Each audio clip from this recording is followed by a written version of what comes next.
Welcome to Wednesday 6 o'clock session for the Niagara Leadership Summit for Women.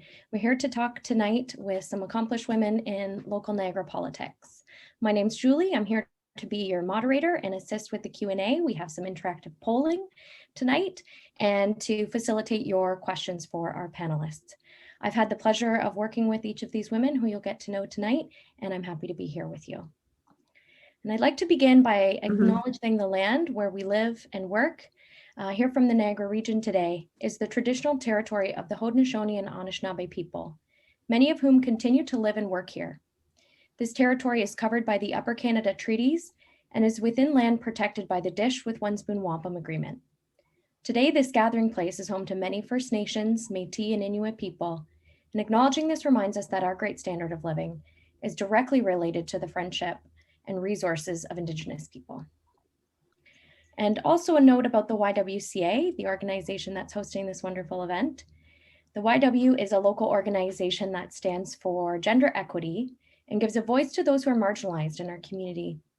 The YWCA offers emergency shelter and transitional housing to homeless women, men, and families, and we help clients step back and break the cycle of homelessness and poverty for good. I also want to draw your attention to a few housekeeping items tonight. And to remind you about our community guidelines that we want to keep this space as a safe space for all participants. We encourage your dialogue and feedback, and we ask you to do that in a way that respects our community guidelines, which are available in the documents tab on this page. And I also want to remind you that we're happy to take questions during the seminar. You can post them in the Q&A tab, and I'll make sure that our panelists receive those. And to participate in the poll sessions when we get to those. And we'll share your feedback throughout and at the end of the discussion. And now to introduce our speakers. This evening on the topic, Overcoming Barriers to Political Involvement, we have Laura Yip, a regional councillor for the City of St. Catharines. Hi, Laura. Hello. We have Lori Littleton, a St. Catharines City Councillor for Ward 1 in Meriton. Hi, Lori. Hi. And Diana Huson is a regional councillor for the town of Pelham. Happy to have all of you here, and thank you to all of our participants for joining us. So the format for tonight, our participants are going to lead a conversation on 3 different topics, and they're all going to speak about personal and internal barriers to getting involved in politics, professional and structural barriers, support networks, and then we're going to have some Q&A and discussion at the end. Each of them are going to talk for about 5 minutes. I'm going to do my best to keep you on time, and then we'll get to your questions at the end. So Lori, I understand you're going first and would like to ask you to speak with us about personal and internal barriers to getting involved in politics. Okay, thank you. Thank you, Julie. Thank you to Councillor Huson and Councillor Yip. I'm very excited to be here. I'm going to be talking about 2 points. We're all going to talk about different points. So my points I'm going to talk to is that I wasn't previously involved in politics per se, and also a lack of a team. So these are sometimes barriers that people feel that they have that might knock them out of wanting to either run for office or become involved with folks that are running for office. So I have never been involved with party politics. I don't own a card to any party, nothing like that. But I have been interested in politics. I was both in high school, I was the vice president of our student council, and in university, I also sat on the student council as well. So it's always something that I've been involved with, even though maybe I never thought of myself as a politician. And I'm sure there's some people out there, even now I find it difficult to say I'm a politician, but I am. I didn't also have a name. It's not like I had a family name. I'm from London, Ontario, and I lived there until I was 19. And then I also lived in Ottawa, Brantford, and Niagara Falls for periods of time before I came to St. Catharines in 2004. So it wasn't like I had this big, long family name that everybody would know who I was.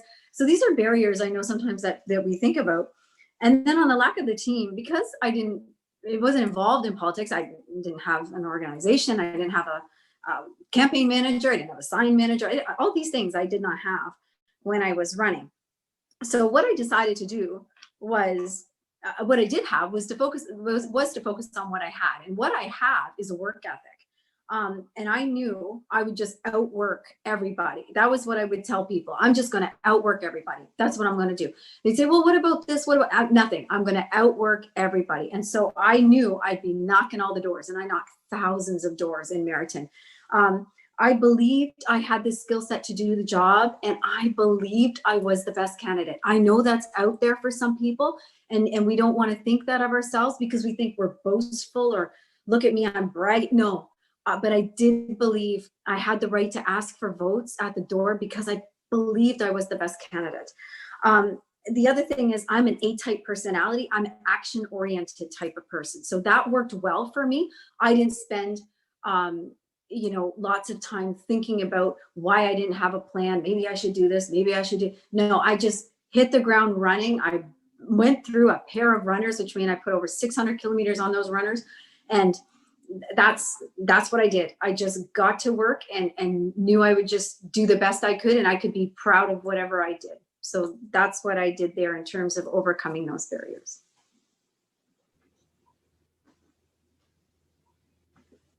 That's awesome. Thank you, Lori.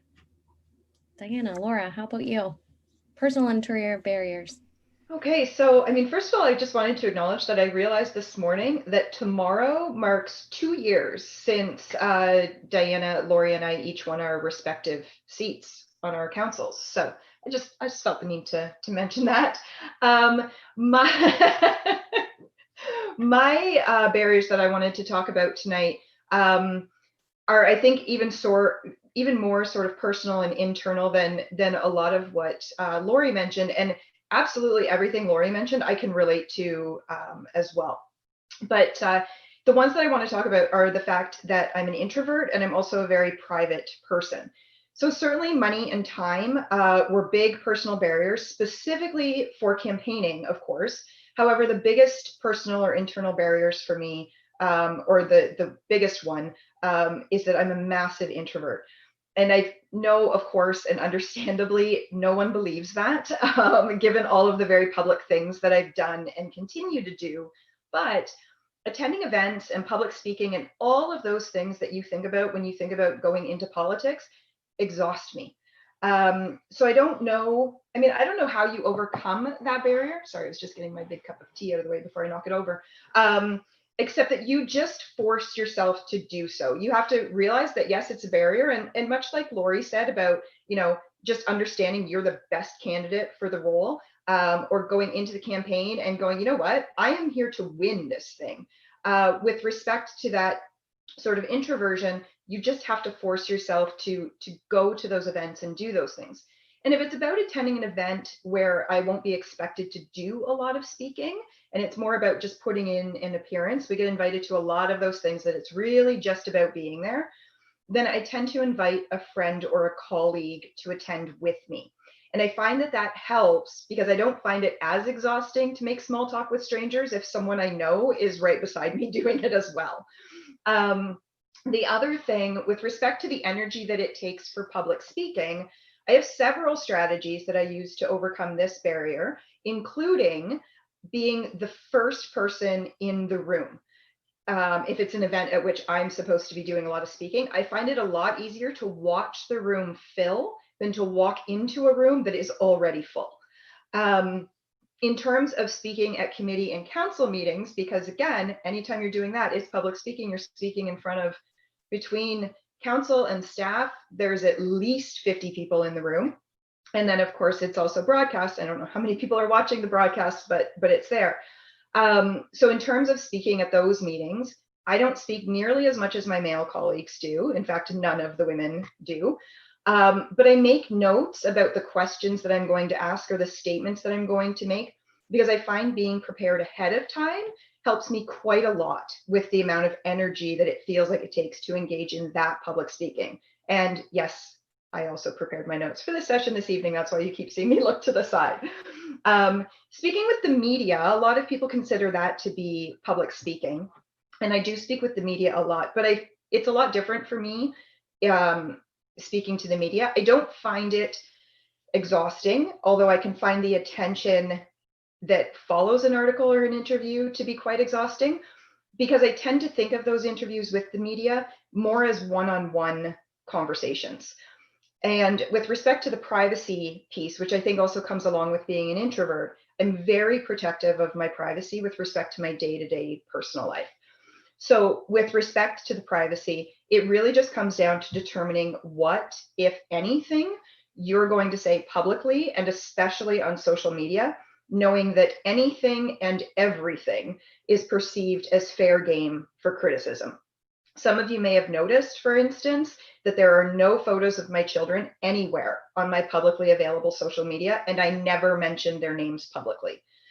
And of course, you have to make a decision, or at least I have made a decision, to not respond to remarks about your personal life, whether it's about who you may or may not be in a relationship with, or your children, or personal traumas that you've lived through and shared stories about, or anything else. No matter how false or hurtful the remarks might be, you just have to make a decision as to what is worth your time to comment on. So that's what I have for that one. Thank you. That's some really practical tips in there. And in my experience, I guess what I wanted to share and talk about is, in terms of a personal barrier, is confidence, and trying to build the confidence in yourself that you are capable of putting your name on the ballot and being considered a serious candidate, and being able to serve your community. But I think we all know, when we want to put ourselves out there, it's very difficult to do things that maybe stretch you beyond your comfort zone or outside of your comfort boundaries. But the reality is, I think women need to be more comfortable with risk taking or even self-promotion. I don't think we do it enough. We don't certainly make sure we get credit for the things that we accomplish, or sometimes it can even be hard just to even put your hand up. So as an example, when Laura was talking about speaking in council, one of the things that I found difficult was even just pushing the button to get on the speakers list. And then there's some anxiety there about, oh my goodness, it's going to be my turn. I'm going to have to say something. And I hope I say something, intelligent and convincing in terms of an argument. But when I really look at, and I've done a lot professionally in terms of trying to expand my professional experience by tapping into different volunteer opportunities, or perhaps creating opportunities for myself. And when I found that I put myself in that position where I've been challenged by my comfort boundaries, that I've told myself, when I feel that anxiety and fear, I've told myself, I've done hard things before. I know how to meet deadlines. I've got a great work ethic and I can get things done, and reassure myself that, yeah, this is something I can do. So politics wasn't something, I've always been engaged in politics in terms of what's happening in the community and paying attention to what's happening in terms of politics. But I would say I wasn't as engaged at the municipal level. So it was intimidating to put my name forward. And I've said this before, I often felt sick to my stomach as soon as I submitted the paper. What have I done, right? But I found that, in reflecting on, this is an opportunity for growth. I'm committed to my community. I'm professional and I have skills that can bring some positive aspects to this position. I think I found the confidence to really launch myself forward and work for it. And I completely agree with Lori. You need a great work ethic to campaign and to put your name forward, and even to fight for things on the council table in order to convince others that your idea is worth endorsing. But I think if a lot of probably even the listeners reflect, I think that they've probably got that same ethic and are capable of doing those same things. Thank you. I appreciate that you are each sharing a little bit of yourselves, some personal insights and lessons that have probably come by. You've definitely done some, you've learned some hard lessons, and you're sharing those with us. Really practical tips too. I appreciate that. So moving on to the next topic then, if I can ask each of you to share how you have overcome professional and structural barriers to become engaged in local politics, and what some of those professional and structural barriers might be for women. Laura?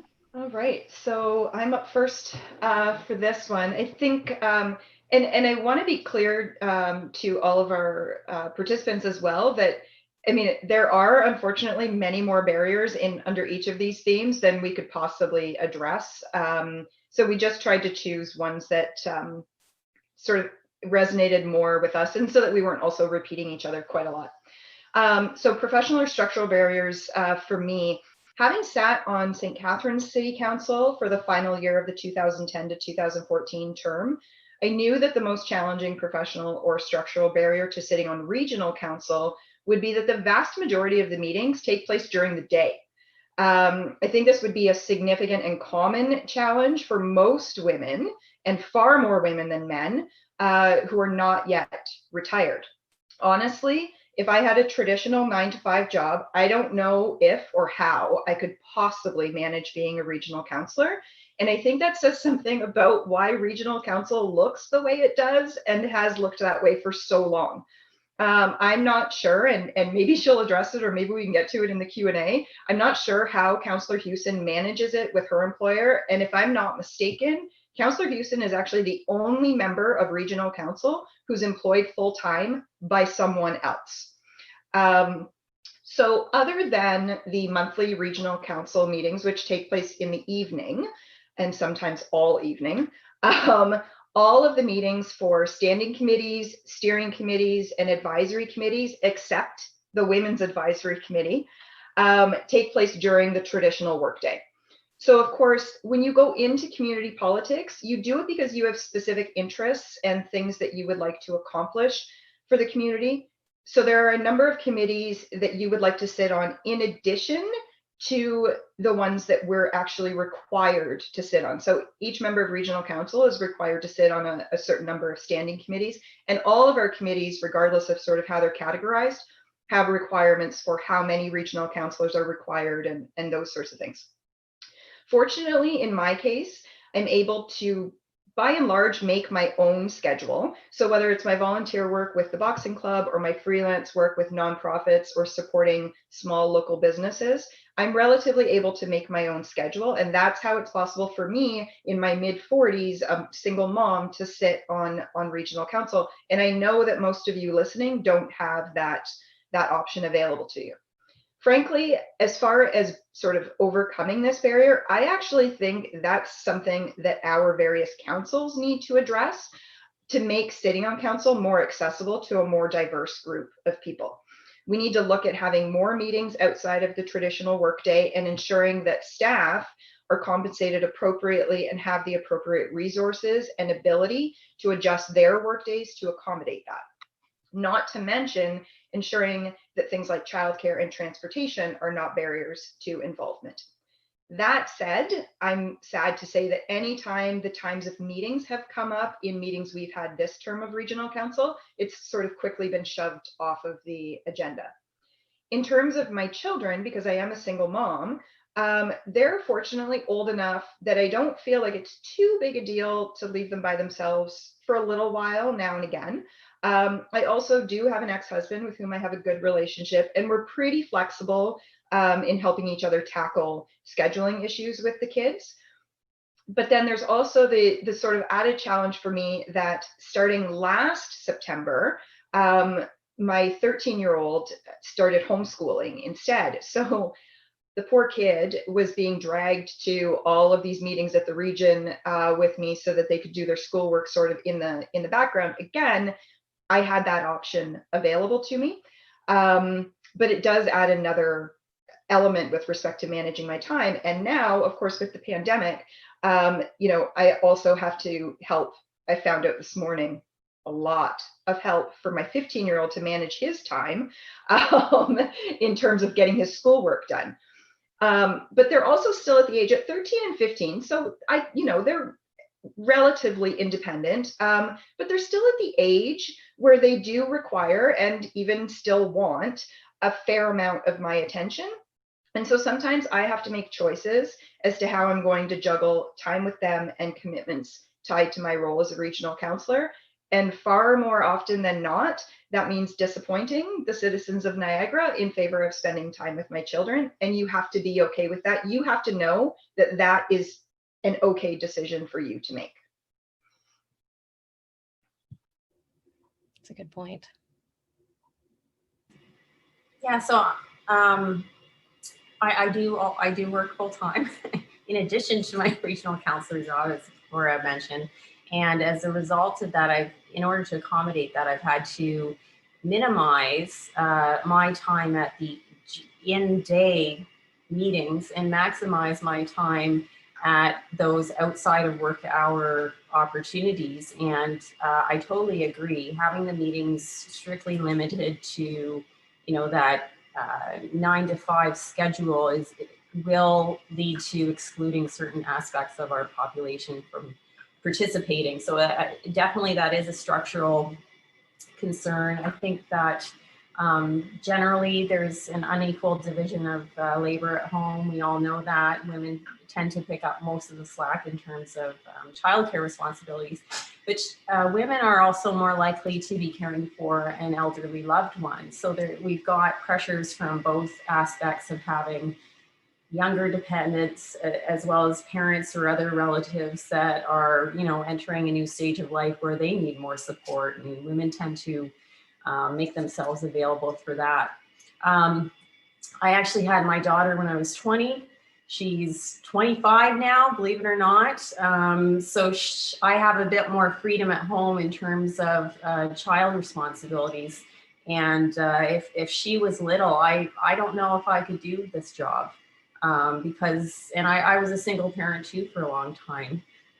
So, I mean, we all find, as moms, we all find this struggle in terms of wanting to be there and providing for your child, but also, needing to make money to provide things that are nice for them at the cost of being away from them.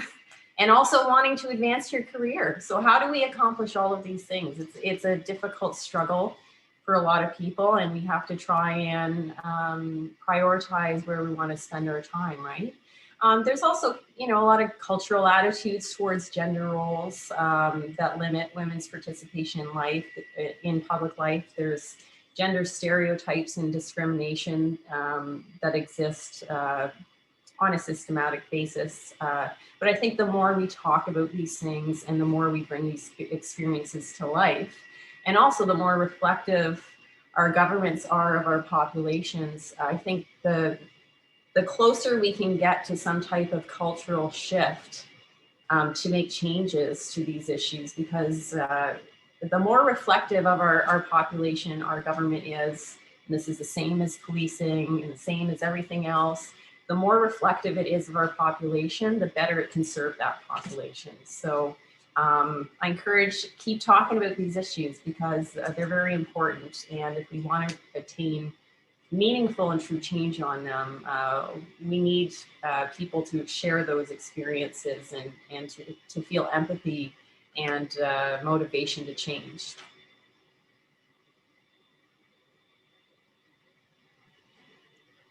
I'm going to be talking, both Diana and Laura already alluded to this, but I'm going to be talking about time. And so I think sometimes we think it's not the right time. So when I decided to run, I am still a mom of 3. I should say that. My kids are now 17, 13, and 11. At that time, I had a small business that I work for myself and run a small business. I'm a writer. I'm a runner. At that time, I was volunteering as the treasurer for the Scouts here in Meryton. I was the soccer team manager for my older daughter. I was the president of the school council. I run the household. And so you're thinking, well, who has the time, right? Who has the time to really run? Like these are excuses, I think sometimes. Like legitimately, it takes time. But what I'm going to say is that it becomes a focus. And this is the way I looked at it. So I would say to people, I don't have the time, I can't do it. And maybe it's not the right time. Maybe my kids aren't old enough. Maybe maybe it's that guilt that you feel. So I'm going to free everybody tonight, because I'm going to tell you, nobody's been harmed in my house. Nobody's emotionally damaged yet, because mom is a counselor. So I'm going to free everybody tonight. I was thinking, if I waited, the next time the election would come up, I'd be 48. Now I'm in the middle, I'm 46. And so I'm glad I did it. Even if I hadn't won, it was like, it's time to get women's names on the ballots. The time's now. So anybody who's like, I don't know about this, I'm going to wait. Why are you going to wait?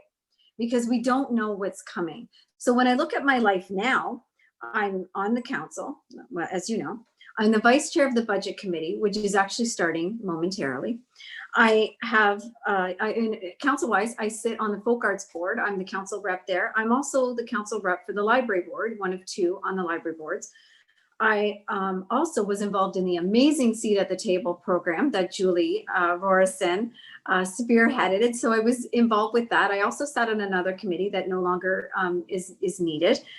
I just accepted a position to sit on the Foster Festival board as a member at large, just as a volunteer. I'm still the treasurer of the Scouts. I'm not the president of the school committee anymore. It's time for somebody else to do that. Like, great people, they could do it, right? I don't need to do it. I'm still a soccer manager, and I'm still trying to put together a team for the U18 girls, because I want to see them finish out that year. I'm still trying to get my novel published. I want to write a second one. So I'm still looking after the 120 clients in my business. But what has changed is that I have priorities. I don't watch TV. I couldn't tell you any of these Breaking Bad things like this. I have no idea what you're talking about. I try to keep up on the memes, so that at least when people make jokes, I can laugh. I understand what they're talking about. But I read every night. I read 1 to 2 books a week. I still run. I have a lot of time. We all have the same amount of time. It's not like Lori has 25 hours in a day and Bob has 20. We have the same amount of time. So sometimes it's just deciding what's the priority. Let go of that guilt, because it's also your life. It's what you want to do with it as well that is important. And I got to say this, I'm glad I didn't wait, because I'm going for re-election in 2 years. My daughter will be 18. How unbelievable is it that I'm asking for my daughter to vote for me on that ballot, right? So, that's really something. And so it's there. So that's what I wanted to say about time. Thank you, Lori. And if I can just add one other thing to your list, and it's a bit of a public service announcement, you also sell Girl Guide cookies, which they are very hard to come by, especially this year. So if there's anyone out there who's looking for Girl Guide cookies, get in touch with Councillor Littleton. That is, right. If I didn't buy them all already. No, I got 20 cases coming. I'm a well-oiled distribution machine. Amazing. Thank you for that.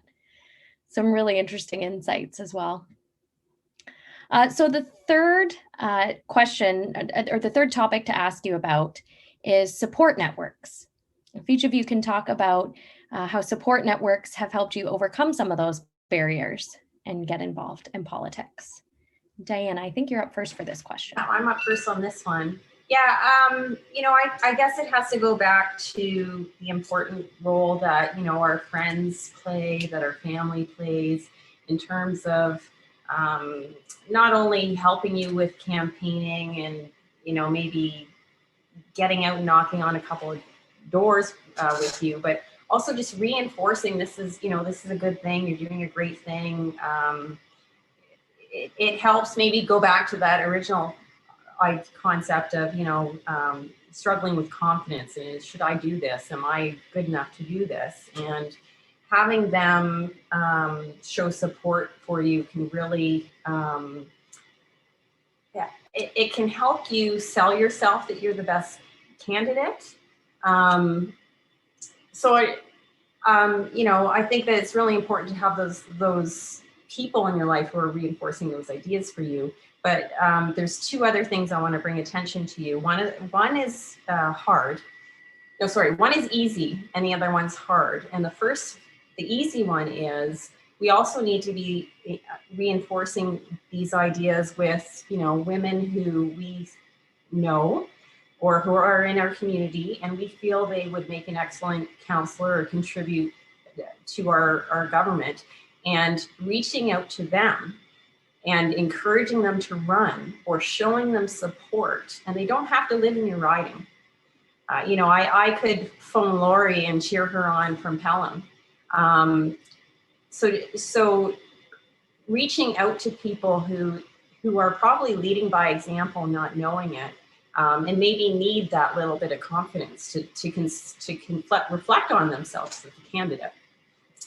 And the second thing I'm going to talk about, which is hard, is taking that advice for yourself. And so all that advice you're giving to your friends around, you can do this, you're smart, you're professional, you're going to make a great candidate, start telling that to yourself. And I say that's hard because we don't do that a lot. I think as women, we tend to find our faults. Like I gave a presentation recently, and the first thing I pointed out was, oh, I didn't smile enough in that video. And I thought, wait a minute, what am I doing?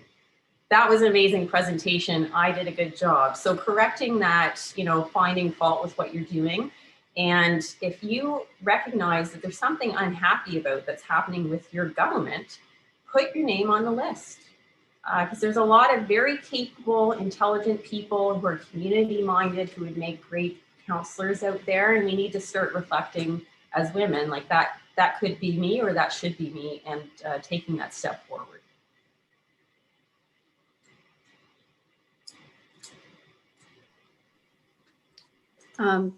Absolutely. I think when I go back to what I was going to do when I threw my hat in the ring, because originally I wasn't going to run.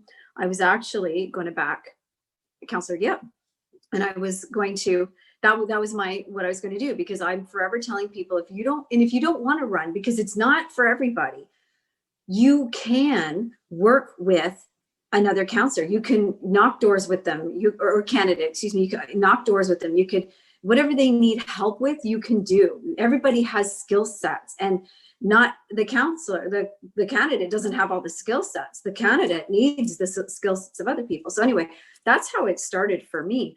But then what I started to do was think about, who can I network with? Who can I introduce myself to? I call them boosters. And who could be not just a mouthpiece, but who could be someone in the community that might talk me up, who might be able to connect me to other people. And when I say this, so this is what I started to do. And I met people, I met former counselors, I met, you know, president of this club, president of that club, and just, you're not trying to, you know, win them over. You're trying to say, this is who I am. This is why I'm running. Of course, I'd love your support, but talk to me. What's important? I want to understand what's going on, and I want to know how I can, and I want you to know about me. So kind of those things. So you try to find boosters, then you start finding boosters. And then what ends up happening is the boosters start talking about you to other people. I had the most remarkable experience. I knocked on a lady's door, and she comes out, she says, oh yes, I know you. And I said, you do? She goes, yeah, my son told me to vote for you. And I said, oh, well, who's your son? Well, my son's so-and-so. I have no idea who the son is. No idea. But he spoke to somebody, or maybe read some campaign material. Maybe he bumped into somebody who had met. That's how it starts working. When you start working and start getting out there and talking to people. So that was a real turning point for me, because I'd been going, I'm just head down, knocking doors. And then it was like, wow, all of a sudden I have a booster. Someone in there is helping. And now, sometimes what happens though is you think, okay, the election's over, I don't need the boosters. I still need the boosters. And I don't need boosters to call me and say, you're awesome, Lori, you're doing a great job. Although those people I appreciate, but the boosters are the ones that are out there still, that take down the people on social media who might, you know, they're the ones that stick up for you on social media, or the ones that say, I think you've got this wrong. I think you should check your facts. Those people are I'm grateful for them when that happens. But they're also the ones that I've now built relationships with, that I can go, I've got an idea. What do you think? I'm thinking about doing this. I'd like to put a motion together for this. And they are feelers of the community. And if I need help, I can go to them because I built those relationships. So that's the thing about boosters that I wanted to talk to. And then very quickly on social media, positive. I will not get into fights on social media. It's just simply beneath me. I just can't do it because it's so pointless. It won't make any sense. I will talk to anybody. I will answer emails. We can have awesome conversations. We can disagree, totally fine. But that's just something I'm not going to get into. And then also finding supports on council. I'm building relationships so I can get support from other counselors and working together with those counselors as well. And I know that I've had situations where there's been some project that I wanted to work on with, and a counselor was the one saying, you know what, Lori was pushing that. Maybe I'm not the face of it in the newspaper, or maybe you didn't get the recognition as we've talked about before, but those are the people that are your support network that are still saying, you know what, talk to Lori, she's in on that. So I did want to just say that they do exist. And I think maybe that's under the umbrella of relationship building. Very important. All right. So I should mention that Councillor Littleton did still back me for a seat on regional council. She didn't just abandon me when she started her own campaign.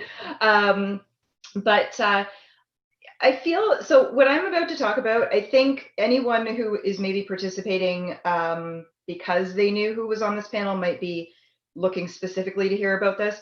I feel it's important to discuss this because there is some of it to be dealt with while you're campaigning, and you have to be aware of it going in, but it's especially important once you've won your seat on council. So I'm sure that many of you know about the abuse that I've been subjected to over the last 2 years since winning the election. And Lori and Diana have been on the receiving end of misogynistic and sexist behavior as well. I actually don't know a woman in Niagara who's in politics who has not been. But it's been a sort of near daily experience for me with comments or tweets, emails, phone calls, private messages telling me to just shut up. That's the most common one, just shut up. Which I think also speaks volumes, right? Like women are fine as long as they don't speak. There's comments about my appearance or about my children being people of color, or about personal stories that I've shared about things that have happened in my life, or about personal life decisions that I've made. And then of course, there are the big ones, like men calling my now former employer to try to get me fired, a man making a 25-minute video about how much he hates me, a man calling me to tell me that if a particular person died by suicide, it would be my fault, a male counselor trying to get the chair to call a special council meeting to discuss having an ombudsman's investigation into my personal life, which would never be a thing that the ombudsman would do anyway, and someone impersonating me online to sign my name to a petition that I don't support, which is actually a criminal matter. None of any of that, none of the sort of daily stuff that I deal with that's been directed at me has ever been about any of the political stances I've taken or the decisions I've made. Not any of it. But what I've learned in the face of all of this, and again, because I'm an introvert and I really like my privacy, this is really difficult for me. You have to have a support network. Having a support network is imperative. And frankly, the only reason I have a support network now is because the various people that make up my support network reached out to me. It's absolutely necessary to have people around you with whom you can be vulnerable and share how hurtful the comments are and how they make you feel. And they might make you feel angry or sad or hurt or disappointed, or they might be driving you away from politics. It's not helpful, in my view, for these people to tell you to have a thicker skin or to ignore it, or that this is a strange one to me. You must be doing something right if people are responding to you in this way. What's I think important is, there's this whole, oh, you just let it roll off your back. Some of it always sticks. Some of it always sticks. And my children have seen me cry a lot. Personally, I also find it unhelpful to hear things like, you can't let them win, by driving me out of politics. Because the more I sort of thought about that, the more I've heard it, I find it really deeply problematic that women being in politics then becomes a competition for how much abuse they can take. what's important once you've developed the support network, or once it has come to you, which has been my case, is to keep those lines of communication open. And here's where I have to acknowledge that whilst I'm good at this when it comes to communicating about political issues or what's going on at council, I am very bad at it on a personal level. When I see other women, and this, I mean, goes back to Councillor Huson's point about sort of taking your own advice. I'll offer all kinds of support to other women. I don't go looking for it very easily, right? So just like you're giving people really good advice, you don't tend to take your own advice. But when I see other women facing this kind of abuse, it's important to me to reach out to them privately and see how they're doing and give them my time to hear them. And I found that that helps me as well. Even if I don't know the person who's reaching out to me to be supportive, it is so helpful to hear or read the kind words and know that someone is empathizing with your experience. To a large degree, and I agree with Councillor Littleton, I will not get into fights on social media. Absolutely will not. There are a lot of people, though, who think that everything you post to social media should just be positive, and I'm not suggesting that that's what she was saying. But you have to call out this kind of behavior, right? If you don't shine a light on it, people are not aware. They're not aware of what you're going through. You know, it has to be called out, and hopefully by shining a light on it, it's never going to stop, probably, but it may make some people think twice about what they're going to say.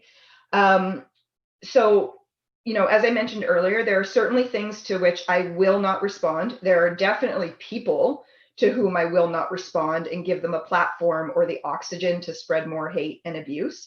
But at a sort of general level, we have to be willing to call out the abusive behavior and discuss how we deal with it. And as I've said many times before this evening, we need more men to stand with us in calling out the abusive behavior to which women in politics are subjected. Very, very few of my regional council colleagues have done this. In fact, the only men on regional council, and there are 32 people on regional council, who have publicly and in no uncertain terms denounced the abuse to which I've been subjected, and also touched base with me privately to ensure that I'm okay, are Chair Bradley and Councillor Senzik. Councillor Dart has reached out to me privately to talk about it, but others have suggested either that I bring it on myself by being controversial, and the rest have been completely silent. People, though, like Councillors Huson and Littleton, along with Councillors Butters of Port Colborne, Iannone of Niagara Falls, and Porter of St. Catharines, are women with whom I've developed friendships where I can have these conversations that we're talking about. They are women who support me in the face of what I've experienced. And of course, there are women, and maybe some of you who are listening to this right now, throughout the community who have also been supportive by sending emails, texts, private messages, or posting to their social media accounts about how and why they support me and why the abuse that's been directed at me is not okay. And I appreciate all of that. And then just one final point that I want to make, indicating that you support women who are subjected to this kind of abuse doesn't necessarily mean that you agree with them politically. You don't have to agree with someone in their political stance. What it does mean, in my view, is that you recognize that there's a baseline for how women, or anyone really, in politics should be treated, whether you agree with them or not.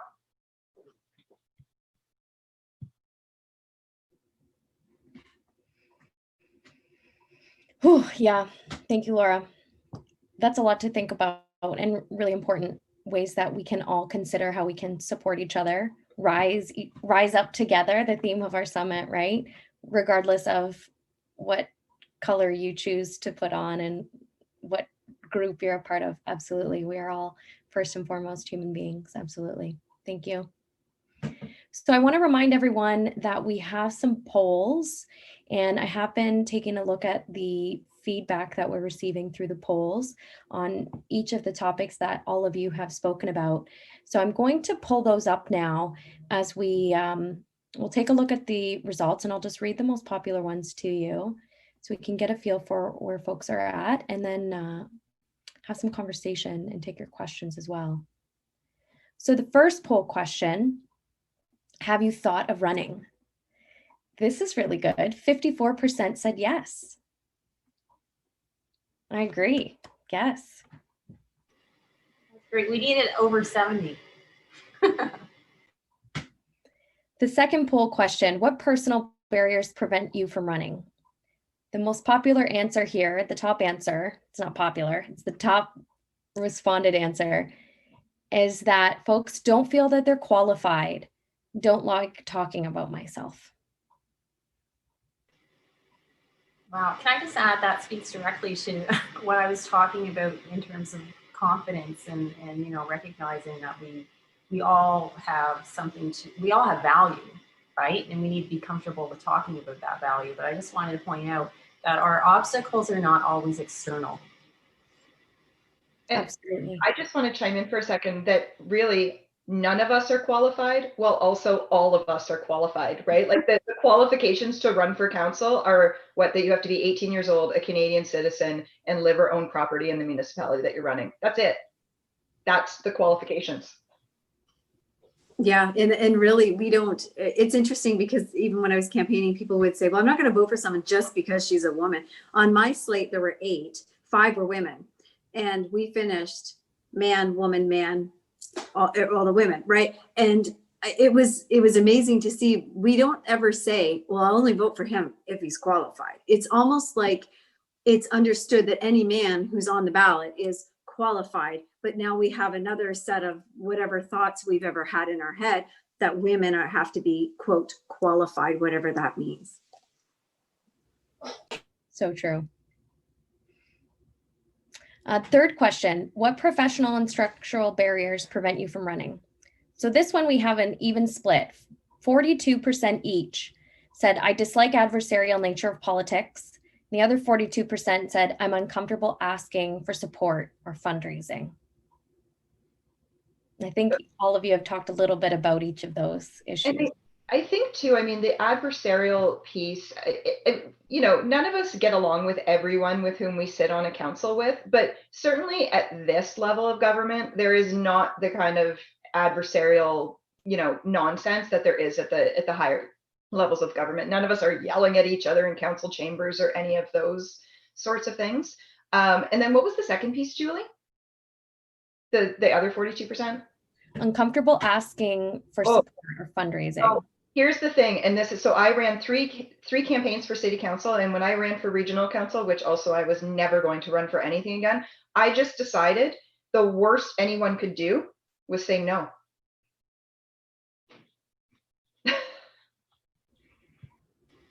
Yeah, and it's also when you're knocking doors, I got to the point where I was so laser focused. You have to not think of it as rejection.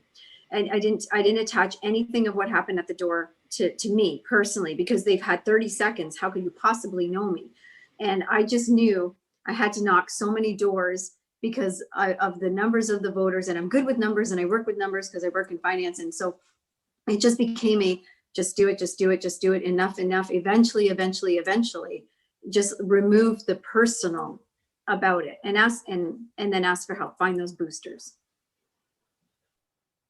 Yeah, I actually found the fundraising aspect intimidating. And Laura, I'm going to admit something. I used to check out your website because I thought you were so good at encouraging people to shoot you $20 here or $20 there. And I'm like, oh, I gotta be more like Laura when it comes to fundraising. But I predominantly, I guess, funded it myself because I wasn't comfortable with fundraising. But it's still very, I mean, even the municipal council in general is, I find it more accessible as a place to try out politics or to start in politics, just because you don't need that, you know, you don't need a party endorsing you. You don't need $100,000 to run a campaign.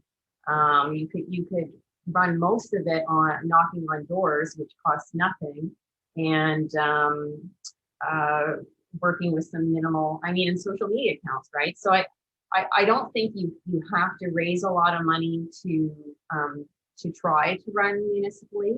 And the other good thing about, you know, not running municipally as opposed to trying to get in federally or provincially is because you're not tied to a party, you can fight for the things that are either most important to you, that align with what you feel you're most knowledgeable at, you can add value to, or things that are in interest of your constituents. So if you have a group of constituents who are very passionate in supporting certain issues, you can help champion or even just connect them with the right people, and it's a great way to really get things done in your community. So I highly recommend municipal government. So the last poll question, what supports do you need to have before you run? We've got a kind of an even split on the answers to this question, but with 37%, folks say they need a firm knowledge of how politics works. Other topics, campaign, fundraisers, mentors, support of a spouse partner, even split around 20% each, but most say they need a firm knowledge of how politics works. So can I just say that I'm confident that none of the men who have run for council ever have had a firm knowledge of how municipal politics works. I mean, even to the extent that we have a number of men on regional council who've been there for years who still don't know the procedural bylaw, right? So,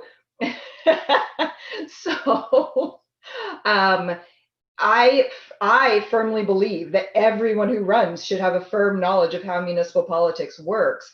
But that's not difficult to do. Watch some council meetings, right? Look up on the website what each level of government is responsible for, and know for sure that most of the people running do not have a firm knowledge of how municipal politics works.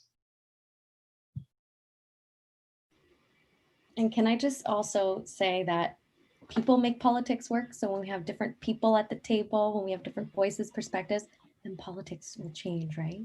It doesn't have to work a certain way.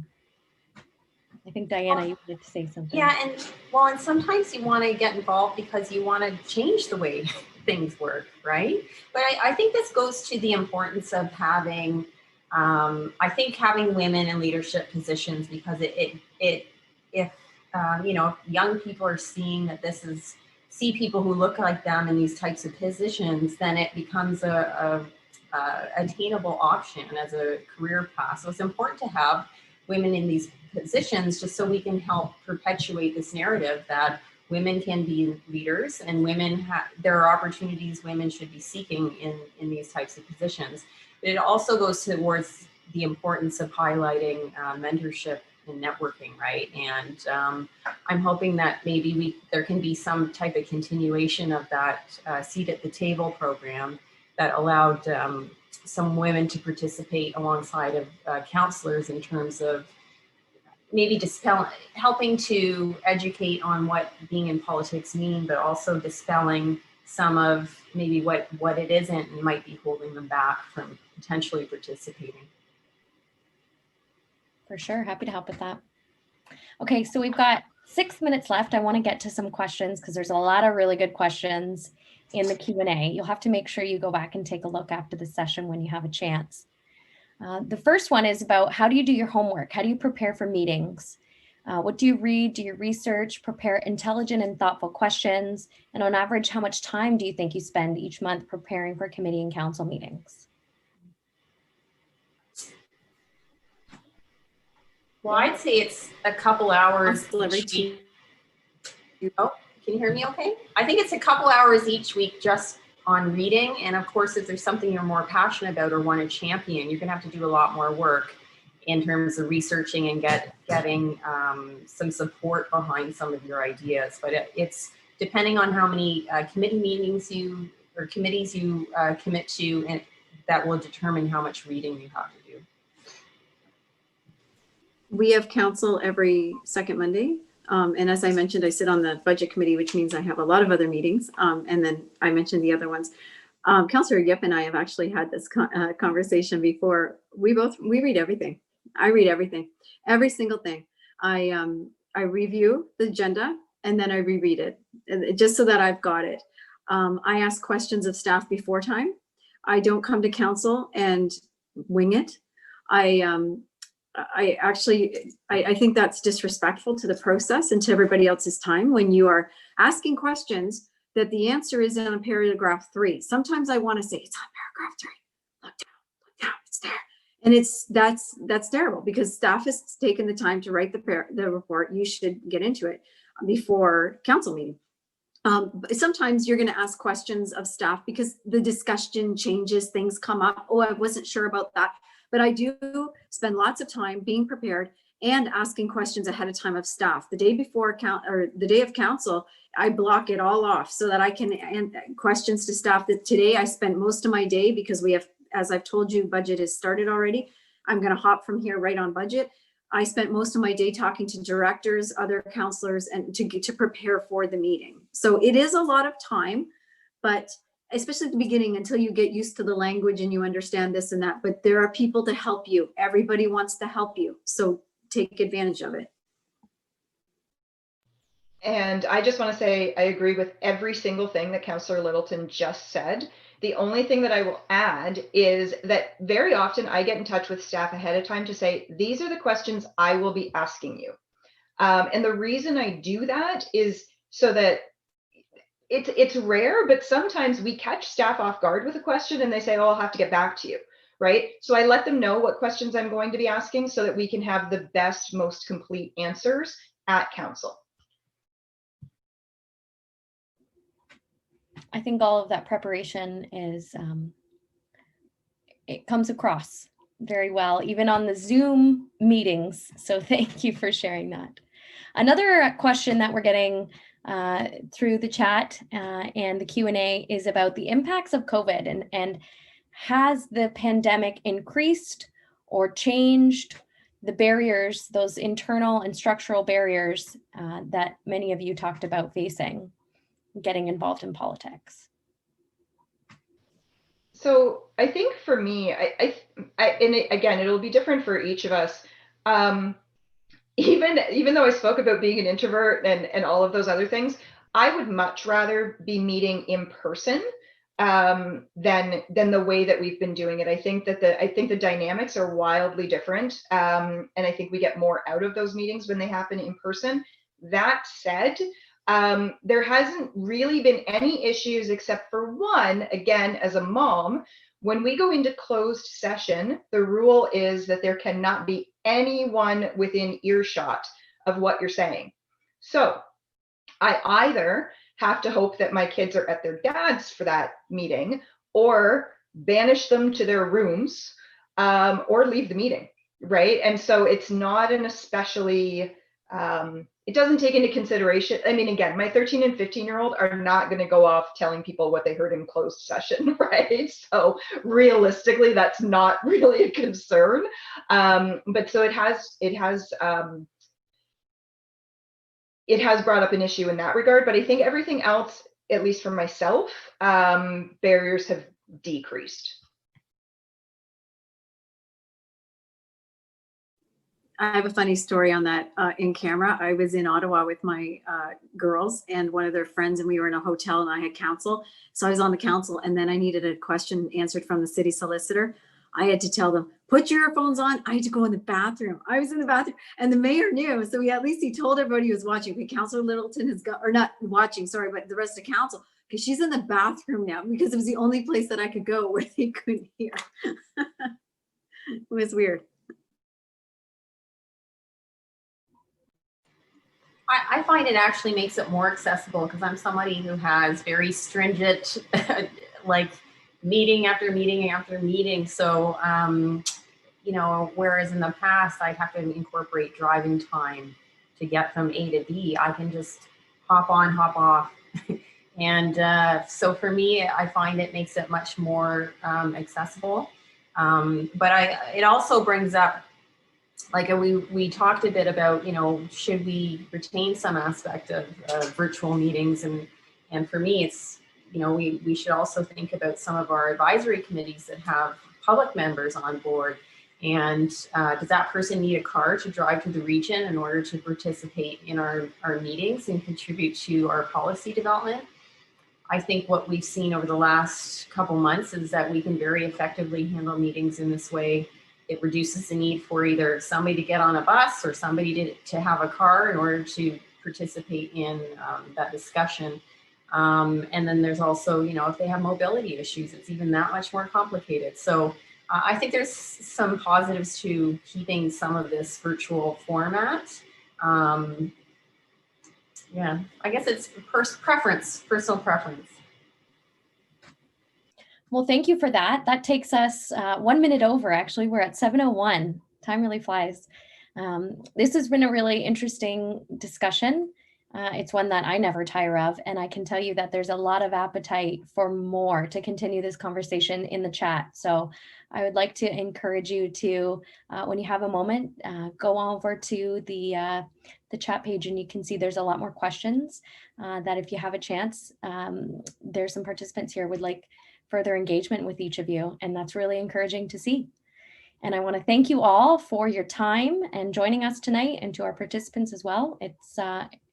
It's really heartening to see the level of engagement, not just in this conversation, but in the summit that's continuing as well. So please continue to connect virtually with our speakers here as well through the online platform. And I hope that we'll be able to continue this conversation about women in politics and continue to see more progress and representation and diverse voices and feminine voices when it comes to the next election, including with all of you. Thank you for sharing your insights and your personal experiences. It's been a really great chat.